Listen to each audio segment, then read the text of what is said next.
వారి పేరు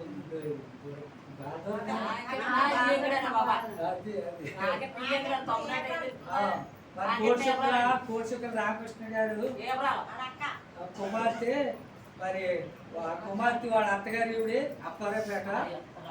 అయితే మరి ఆ బాధర్గ ఆవిడ ఆ ఊరు మరి మీరు చేసుకున్నారు ఆ పిల్లల కోడ కింద. అప్పటి నుంచి కొంచెం ఆ పిల్లకి వెళ్ళాక ఫోన్లో ప్రార్థించుకోవడం అనేది వీరికి ఇలా అలవాటు అయింది. అయితే ఎప్పుడు ఏదైనా ఫోన్ చేస్తుంటాను. మొన్న మధ్యన ఈవిడికి కడుపులో నొప్పి వస్తుందని ఈవిడ మామూలుగా ఇలాగ బాధపడిందంట. మరి హాస్పిటల్కి వెళ్తే మరి వాళ్ళు డ్యాన్స్ చేసిన ఒకళ్ళు 3 డ్యాన్స్ చేయాలంట, ఇంకోది 2 డ్యాన్స్ చేయాలంట, అయినా తగ్గలేదంట. అయితే పెద్ద హాస్పిటల్ తీసుకోండి, ఈవిడ్ని ట్యానింగ్ అయితే తీపించండి అన్నారంట. సర్లే ఎందుకని మంది అని నాకు ఫోన్ చేశారు అప్పారాపేట నుంచి. ఇలా ఉంటుంది మరి అని ఆవిడ కోడ గారికి ఫోన్ చేసి ప్రార్థన చేశాను. చేస్తే దేవుడు నాకు ఏదో చూపించాడు, ఏదో కొంచెం త్యాగం చదివినట్టు అలా కనపడింది. బాగానే ఉంటుందమ్మా. మరి నేనైతే నేను ప్రార్థన చేశాను, ఎక్కడో కొంచెం ప్రాబ్లం ఉన్నది, ఏది చదివినట్టు ఉంది. మరి మీకు దేవుడు పూర్తిగా స్వచ్ఛత కలిగిస్తాడు, మీరేం ధైర్యం ఉండని నేను చెప్పాను. అన్నాక అప్పుడు ఈవిడికి ఆ నొప్పి తగ్గిపోయిందంట.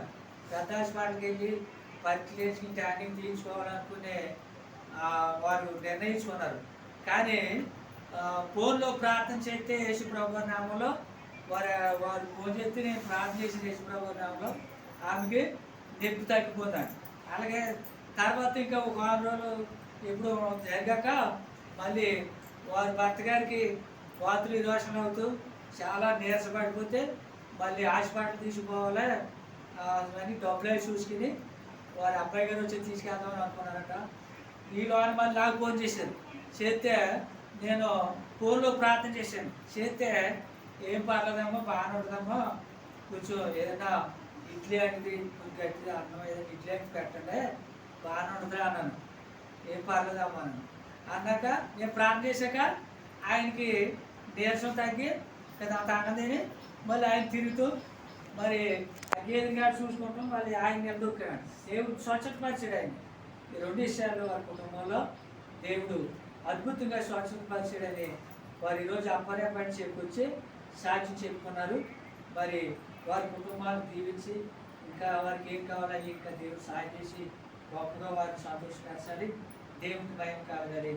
ఇంకా వారి కుటుంబం వారు ప్రార్థన చేద్దాం. దేవుడి సాక్ష్యం దీవించిన గాక. ఆమేన్. ఆమేన్.